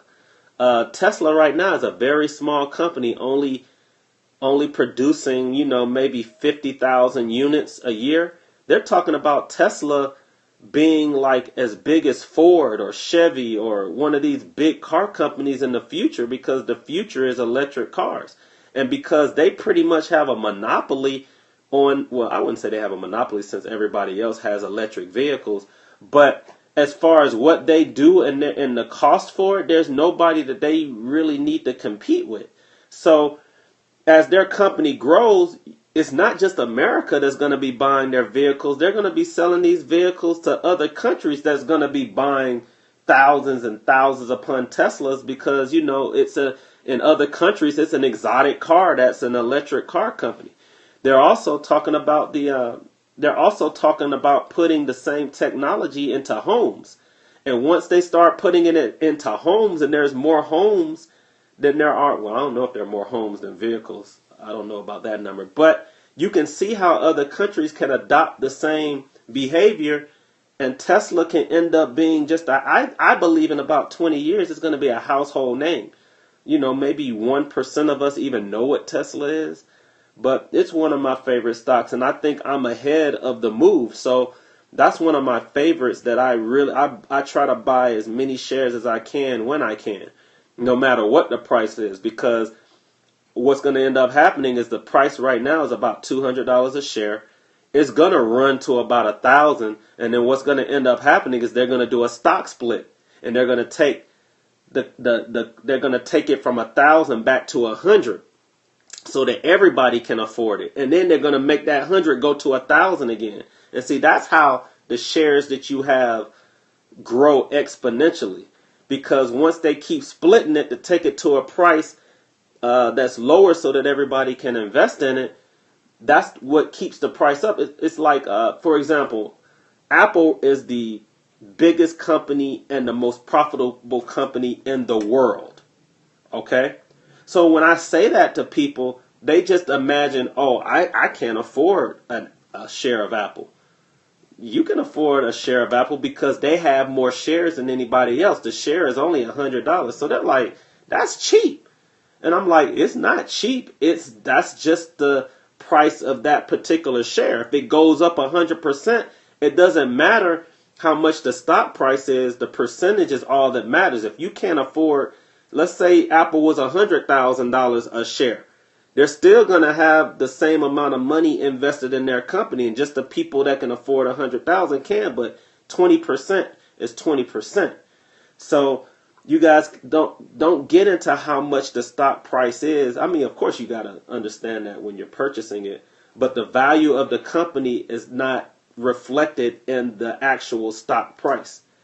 And because Google's stock price right now is about $700 or $800 or $600. I just sold my Google. I should know the price. I think it's 7 something. But for years, the stockholders have been saying, yo, bring the price down to 100, because 100 doesn't look like a lot to people. And then they'll drive the price up to 1,000 again. And it's just like that $1,000 stock going to 10,000 in reality. But because they made the number small, if they made the stock $10 a share, yeah, it's just gonna multiply how many shares you have. But if that $10 go to $20, you still make 100%. But people, just that value of it going from 10 to 20 is just different from 100 to 200. They expect it to go from 10 to 20. They don't expect it really to go from 100 to 200 or $1,000 a share to $2,000 a share. $1,000 to $2,000 a share just doesn't seem like it can happen really fast. Whereas if you had a dollar stock, $1 to $2, you think can happen overnight. But that's not how the stock world works. It's percentages. Percentages is what matter, and it's a mental thing. It really is. I know I missed a lot of questions that time. Keep giving me the hearts. I'm loving the hearts. Dang, I didn't expect to be answering questions for an hour and 37 minutes. I got no work done. I thought it was only going to be like 1 or 2 people on the line. I could do some work. Somebody would chime in. Why are your kids? Oh, they don't have school tomorrow. Did they have any, tell your kids to go buy some Disney? Daddy can buy them a whole bunch of shares since he's out in Abu Dhabi. Yeah, I love Tesla, man. I was about to. Oh, they have Disney? I hope they have more than one share. Buy some more. It's under $100 right now. I think it's at like 92 or 93. I'm buying a lot of it as well. Some of my favorite stock picks, Daddy knows. Some of my favorite stock picks. I actually, for the first time, got into some retail stock. I don't normally buy clothing lines, but I bought a lot of Under Armour. Under Armour is a young company, kind of like Nike was back in the 80s. And if you follow golf, they signed Jordan Spieth. They have Cam Newton. So if Cam Newton wins the Super Bowl, you're going to see Under Armour everywhere. They signed Stephen Curry. They signed, I always talk about this chick. They signed Misty Copeland. I have a huge crush on Misty Copeland. She's a famous black ballerina. If you don't know who she is, go Google her right now. Misty Copeland. They signed, Tom Brady is Under Armour. I forgot about that. Any reaction to trading? Man, I don't. When's did it come out? Oh, tomorrow's Friday. So I'll see it when it comes out tomorrow at 8 o'clock.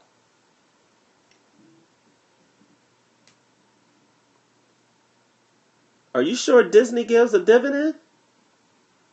If you own Disney and you own it with the brokerage, the dividend is probably added.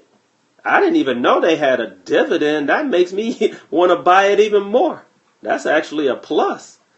They add the dividend to the account. So if not, you need to call your broker and ask them, hey, where my dividend at? But yeah, you're supposed to get a dividend, and you're also able to ask for that dividend in a certain. Yeah, I'm not really. I'll get into dividends when I get older. But the dividend, I think, is put right back into the company. So, it might go up in price, and you didn't know that they added the dividend. But what I'll do is go check the days that the dividends come out. They'll have a date for it. And then check your account and see. There might be a way that you can go into your account and see if there has been a dividend payment paid to you. But you're supposed to get that dividend. It'll be against the law if they don't.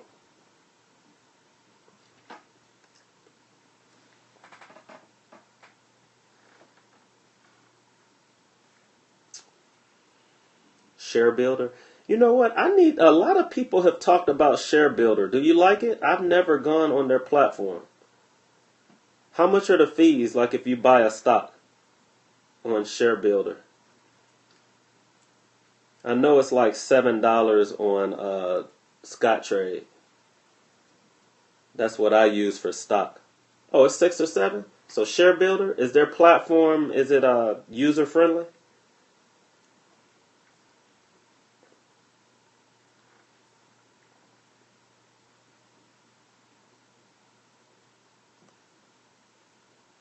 No? Dang, you've had it since college? Wow, you were better than me. I wasn't saving anything after college. I was spending. I didn't start saving until my mid-30s.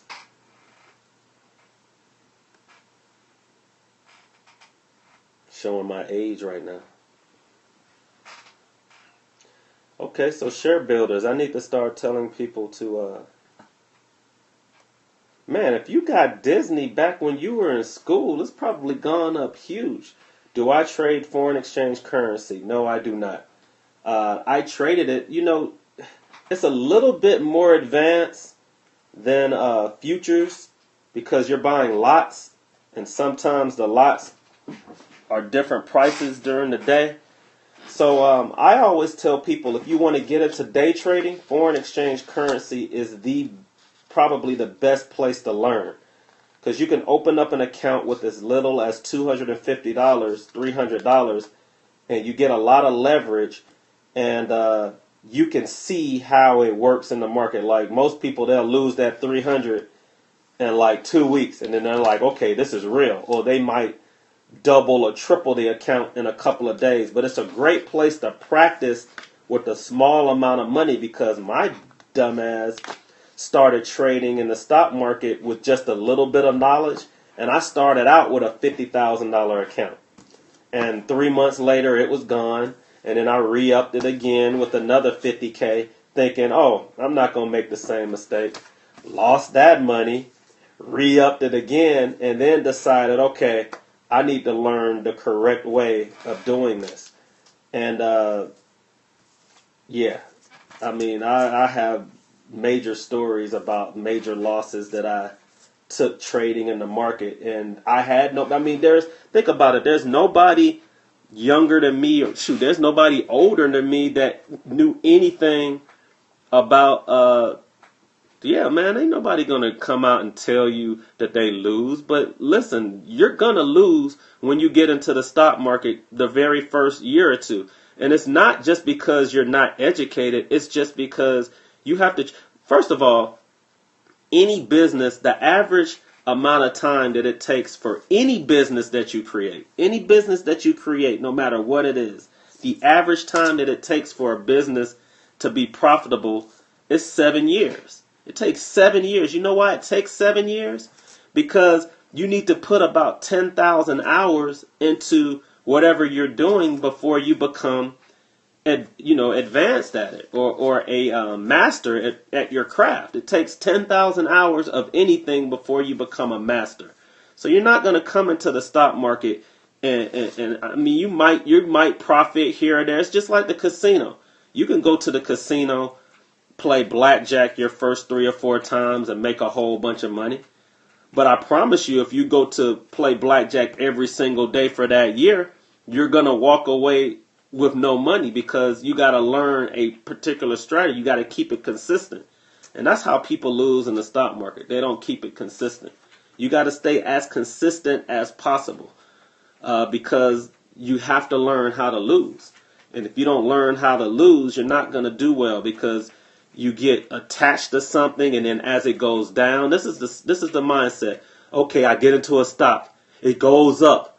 So you're all happy. This is every trader story. They get into their first stock. It goes up. They're so happy. They're like, oh my God, I'm a genius. I'm going to be a millionaire. Then the stock starts to go down the next day. And then the next day it goes down. And the next day it goes down. And then they're like, oh my God, I don't want to be a loser. I don't want to be a loser. I got into this because I'm a winner. I am going to win. So what do? They end up holding the stock until it's worth nothing. And they never sell it, because they're not going to admit that they were losing on that particular trade. This is 99.99999% of anyone that ever got into the market. You got to learn how to lose. If a trader tells you that they win 90, 100% of the time, they're lying. The best traders in the world that day trade probably win about 65% of the time. 65. And the reason why, you're like, 65%, that's not winning. 65, that's like having a D. They win 65% of the time. Why do they win 65% of the time? Because they learn how to create a risk to reward ratio that's perfect for them. For example, I risk $100 to make $500. What does that mean? That means for every trade that I'm in, once it goes against me $100, well, when I'm trading the mini Dow, this is when I'm day trading. So if it goes against me $100, I get out of the trade and I lose 100. So I can lose 5 times in a row. So if I lose 5 times in a row, that's $100, $100, $100, $100, $100. I just lost 5 times in a row. That's $500.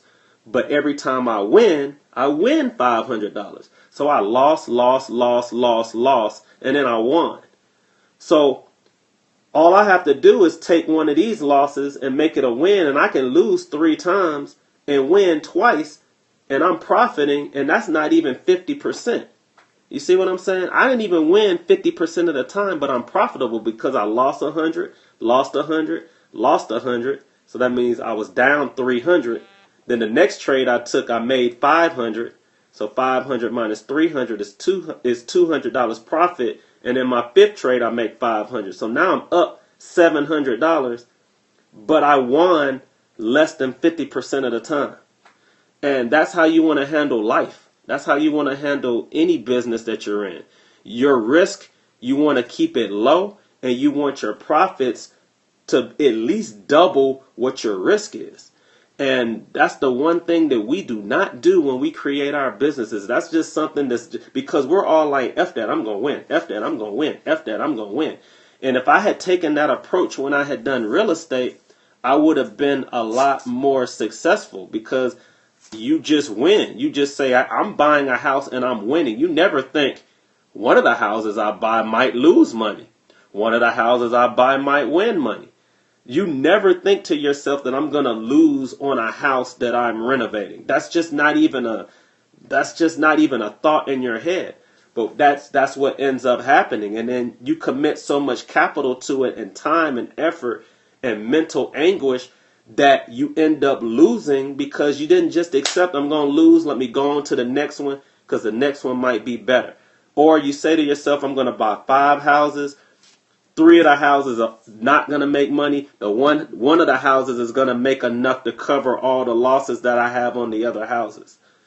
Or any business that you run. But when you have that type of mindset and you treat it like a business, that's when you become successful in the stock market, successful in any business. That's how I became successful in dating. I said, you know what, I'm going to date 100 chicks, but that one chick, it would be worth it. I'm tired of my job. We're all tired of our jobs, but don't quit your day job. Do not. Now, I do it full time. I do it full time because I can. I put away enough income that I'm able to do what I do. And my spouse also makes money as, a 9 to 5. So it can offset. And my job is to take 20% of our earnings and aggressively trade it. That's my job. Now, I put myself in that particular position. I know a lot of people that want to quit their jobs and day trade. Not going to happen until you put 2 years into trading. Now, how can you trade without using capital? They have what's it called? They have paper trading accounts or virtual accounts. Virtual and paper trading accounts. What does that mean? They have accounts where you can trade the same exact market. You can buy and sell anything. You can even put in amounts that are higher than you believe that you will ever be able to trade just to get a feel of how it feels to trade that amount. I believe on the Thinkorswim account, they'll give you a paper trading account with $100,000. So with that $100,000, what I suggest as a beginner is play big. Break that $100,000 up into $20,000 blocks and go buy something with it and watch and see what it does.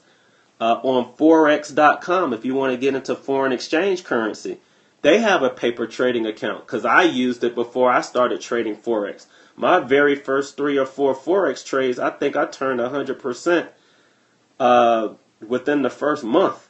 And it was because I was able to practice because I didn't understand what lots were. I just didn't understand it. So it's always great to play around it's always great to play around when you not using your money. This is a true story, guys. My very first time trading ever. And I believe I think Craig remembers this story. He'll validate this. I'm trading one day. It's my very first day of trading. And I'm all hype. I got like a $50,000 account. I'm like, I don't even remember what I was trading that day. So I buy something. And I do the same thing everybody else does. I'm like, all right, I'm in the trade. Okay, I'm winning. I'm down. I'm winning. And I waited the whole day. And I remember at the end of the day, I was up, I think, $1,000, $1,100. So, I was like, I was calling all my friends. I'm a big shot. I made $1,100 on the first day. Y'all can't tell me nothing. Bump that. Y'all can't. I'm about to up the amount that I have, and I'm going to be a millionaire by the end of the year. So I called the broker because when you make that type of money, it's liquid. So you can transfer those funds into your bank account and have access to it in like 2 or 3 days. So I called my broker up. I was like, yeah, man, I just opened up my account and I made $1,000 and I need to learn how to transfer this money. Now, I think in that particular account, I had to have, I put exactly, I think I had 25,500. Actually, yeah, it wasn't a $50,000 account. That account was a $25,000. I had two accounts, but that particular account had 25,500 in it because I was like, I'm not going to lose 500. So I called him up. I said, can you transfer that $1,000 to my account? And the broker was like, I don't think I can do that for you, Mr. Harrison. And I'm like, why can't you transfer the $1,000? He says, because you actually need to deposit $1,000. I was like, for what? He said, because you're actually down for the day. You're not up. And I was like, but the thing on the screen says that I'm up 1,000. He said, is there a parentheses around it? I said, yeah. He says, you were losing today.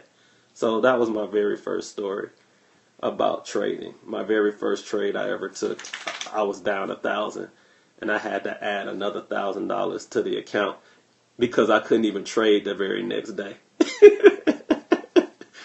But you know what? If I had started on a virtual account, I wouldn't have made that mistake because I would have known that I was short instead of long. I thought that I was long or buying something going up and it was actually going against me. I don't know what mistake I made. I just know that I made a mistake, and it was a costly mistake. So you definitely want to trade on paper first before you commit to any capital. And I always say start small. Believe it or not, you can turn $500 to $25,000. You can do it slowly. Especially with the foreign exchange currency market, you don't have to have thousands of dollars. These are the money requirements. Okay, to open up your foreign exchange currency account, you're going to need $250 or $500 depending on where you go. It's a lot of leverage. What's realistic? Realistically, you can make 20-30% in a day. I mean, I've seen guys make 100% with foreign exchange currency. You can't do that in the stock market. You're not going to buy Apple today for the same $500, and it's going to be worth, you're going to make $500 off of it the next day. It's not going to happen. Well, I'm not going to say anything can happen in this world, but realistically, you're not going to be able to turn 100% buying Apple in 1 month. Now, you can swing trade Apple and get close to maybe making 100% every year. But if you want to grow your accounts fast, you need to start it with Forex. Now, if you have a little bit more capital, if you have like 15,000, not 15,000, if you have like 1,500, you can go to Infinity Futures, and I believe you can trade the futures market. Now, the futures market moves. Hey, what's up, Sasha? The futures market moves like the stock market. And the futures market, and get this, guys, a lot of you guys say that you don't have time to trade the stock market. The foreign exchange market is open 24 hours. So there's got to be some time during that 24 hours you can trade. You just have to make the time. Now, the stock market on the East Coast, Eastern Standard Time, is open from 9:30 to 4.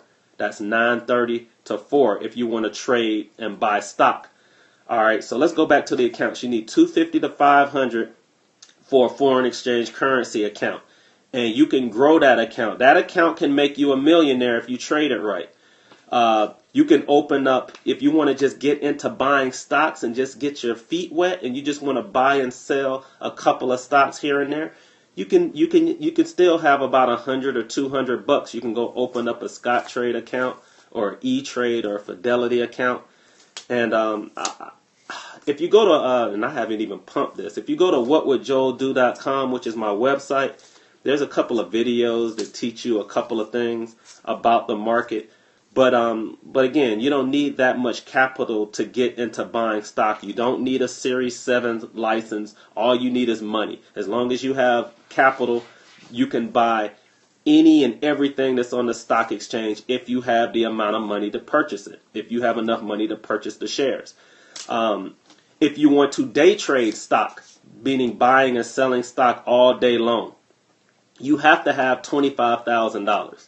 All right, so any day trader you hear that's trading stock, you need $25,000 minimum to be able to do it. If it drops below $25,000, they will not allow you to buy. Now, you can buy a stock, sell it the next day, but you can't buy and sell over and over again during the day.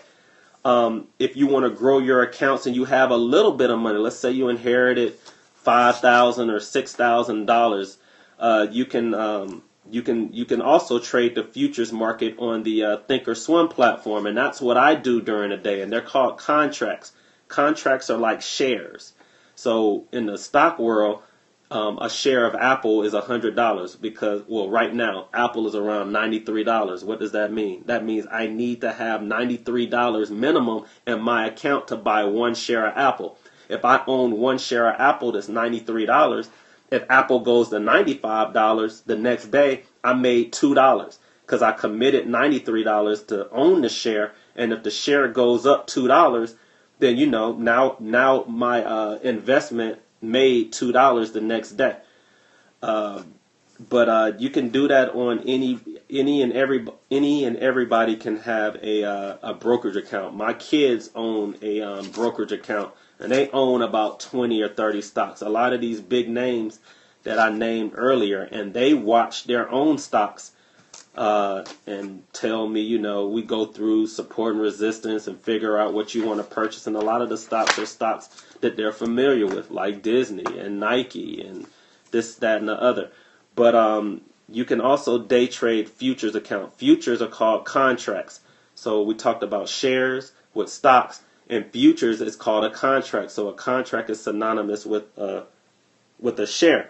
So in order to buy a futures contract, you're going to need a little bit more capital. You're going to need about $4,000. Well, that's for what I trade. I've seen, like, you can trade the DX, which I believe is $2,000 a contract or $1,500 a contract. But the beautiful thing about it is that you'll only have $4,000 to be able to buy a contract of something and buying and selling it all day. But it moves the same way that $25,000 move. So it's just like the foreign exchange currency market with their $500 moves, it makes or lose money the same amount that the futures market or a futures contract does. In the futures contracts, it can go up and down the same amount that $25,000 account. So I don't really have to trade Apple with 25.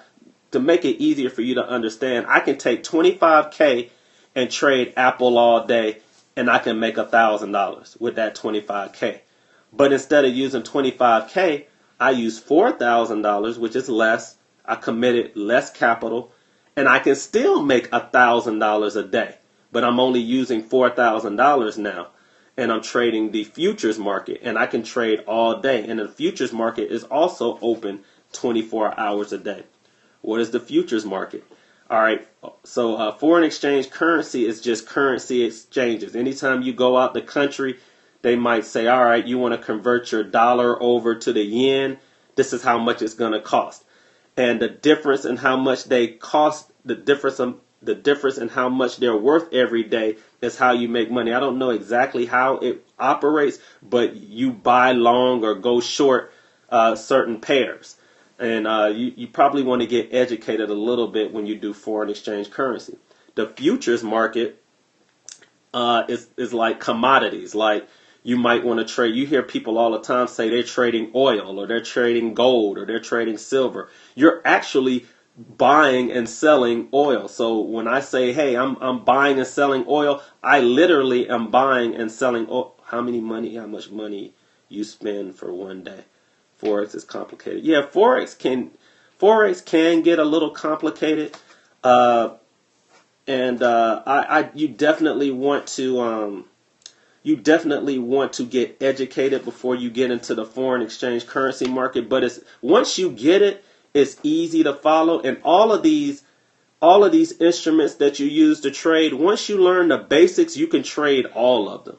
And you just decide how you want to trade it. I don't personally do foreign exchange currency because I have enough capital that I can trade the futures market. But when if I couldn't afford the futures market, if somehow or another I lost all of my money and I had to start from scratch, I will start in the foreign exchange currency market. I will build my money up so that I can trade futures market, and then I can build my futures account up so that I can trade stock. So the stock market is just shares. Yes, commodities, they do have symbols. If you're buying, you can buy commodities in a stock form. Like people don't know that they can buy silver in a stock form. You can buy the SLV. It's $14 a share. That's a great stock to just purchase for your first time into the stock market. I tell people all the time, like buy stuff that you kind of understand. Gold and silver was the first currency. So it's only natural to buy that first. Build your account up with the gold and silver. Watch how it moves. And, gold and silver, they go up and down in value every single day, which is kind of interesting because it doesn't make sense why it shouldn't. It's like you would think a dollar is worth a dollar every day, but it doesn't. Like if you take your dollar over to China, it might be worth more now because their economy is falling. But I remember way back in the day, like when we switched our money over, depending on whatever country we were in, your dollar could go long 1 month or 1 year, and then the next year you can't buy the same amount of things in that country. That's the foreign exchange currency. Stock market is kind of like the same way, but you definitely want to figure out how you want to trade first and what type of risk you want to take, and that will determine what type of trader you're going to be. I get questions all the time, like people want to do what I do. You guys have to develop, a strategy for yourself. If you're building from a small account, you got to figure out how to do it. You can't just say, I'm going to go buy Apple and become a millionaire off of it. You're not. I'm sorry, unless you're buying $1 million worth of it, or 500. Even if you buy $200,000 worth of Apple right now, I don't even know if you're going to be able to get that to $1 million in your lifetime. That would mean that Apple would have to go up in value, 5 times over. What about penny stocks? Penny stocks, I always tell people, you know what? You have to gamble a little bit, especially if you're young. If you're under, and 50 is young these days. Shoot, have y'all seen all the women and men out there that are 50? I think, I don't know if Diddy turned 50. But there's a lot of 50-year-olds out there that I never thought would be 50 now. But if you're under 50, you have to be aggressive in some ways. A lot of us are too timid in the way we do things. You have to commit a certain amount of money to home run hitting stocks. So that's the only way. I wouldn't commit all of my capital to penny stocks, but you definitely want to have some exposure to it. Most of the penny stocks that I own, actually, all of the penny stocks that I own are all cannabis companies. Why? Because cannabis companies, or cannabis in general in America, is a whole new area that we haven't even tapped into yet, and we might be able to see it grow in our lifetime. And if you get into some of these companies right now, in the future, that's how you're going to hit a home run. I think I own about 400,000 shares of one company that I bought for maybe less than $1,000. And check this out. If that company ever got to the point where it was worth $1 a share, that means I'll be worth $400,000 liquid cash, because for every share I own, if it's worth $1 and I own 400,000 shares, it's worth $400,000. Now here's the cool thing. Most hedge funds, they won't buy stocks in a company until it reaches $3. So the goal when companies are penny stocks is to try to push their stock to the $3 point so that the hedge funds can come and buy it and then push the $3 to $5 and $10. So if you get in at the penny level and you ever get to the dollar level, that's where you make all of your money. But it's a gamble, and you don't know how long it's gonna take. So I tell people all the time, if the stock is a penny and you committed $10 to it, you know how many shares you can buy? You guys rather go out and play Powerball, which I play Powerball too. But if you're going to commit money to Powerball, why don't you commit some money to some penny stocks too that you don't mind losing? Hold it. For cannabis, how do you find companies? You can just go. I mean, this is the information age. Just go online. I got a couple of my favorites. I'll tell you what I own. I own, I'll give you my whole portfolio of the companies that I own. I actually, there's a guy in one of our groups. He owns a company called Cerna. Now here's the thing, guys. Cannabis stocks, penny stocks are any stock that's under $3 a share. So it doesn't necessarily have to be a penny or 10 cents or 5 cents or whatever. Any stock that's under $3 is considered a penny stock. Okay?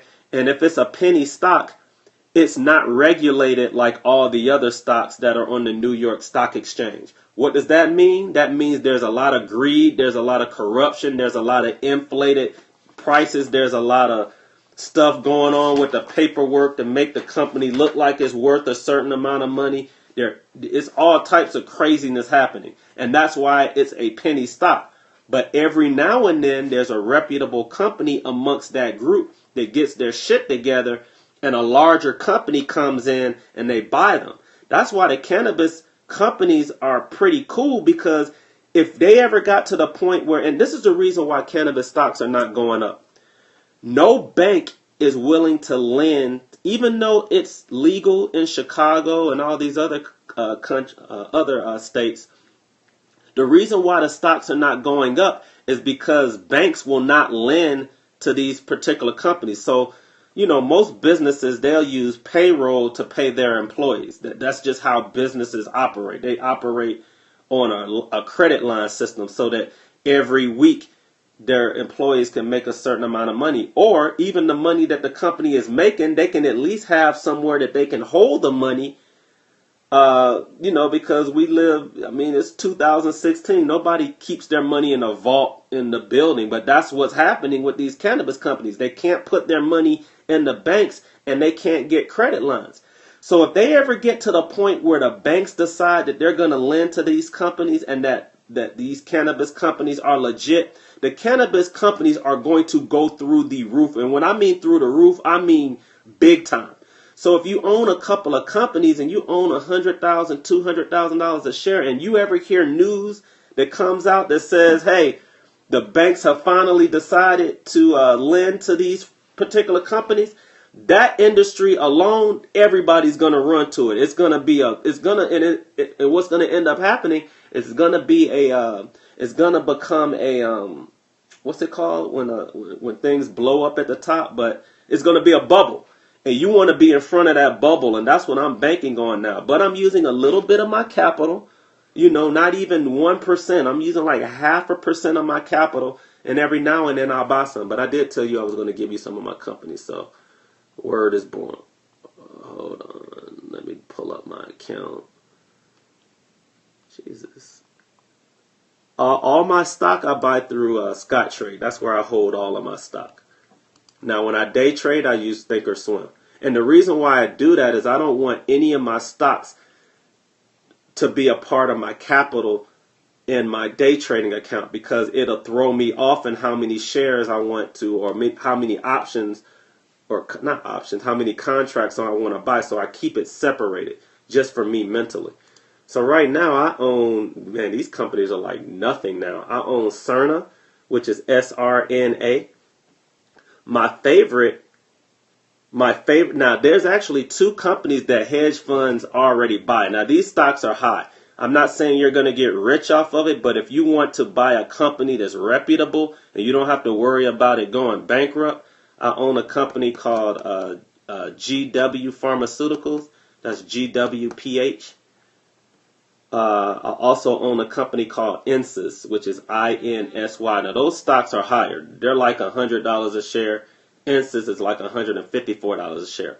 But my stocks that I'm banking on hitting like really hard, and I mean, you're probably going to lose all your money, but you guys asked for it. So I own a company called Vape. Vape are the people that make the vaporized cigarettes. So Vape also is heavily involved in the cannabis market, and that's kind of who they cater to. So I'm expecting these vapor type. If you don't know what vape is, go look it up.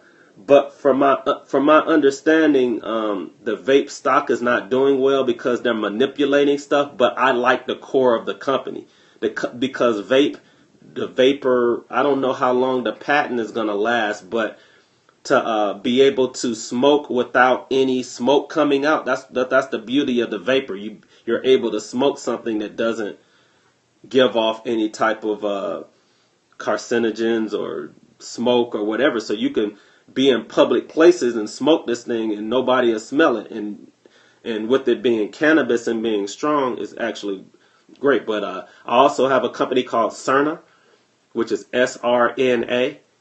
They actually make the I believe I gotta go back and look at it. I bought them a while back. They own the they own the heating instruments or whatever that's used to I guess keep the plants warm when they're in the greenhouse or whatever. So they're more on the engineering side of producing the plants.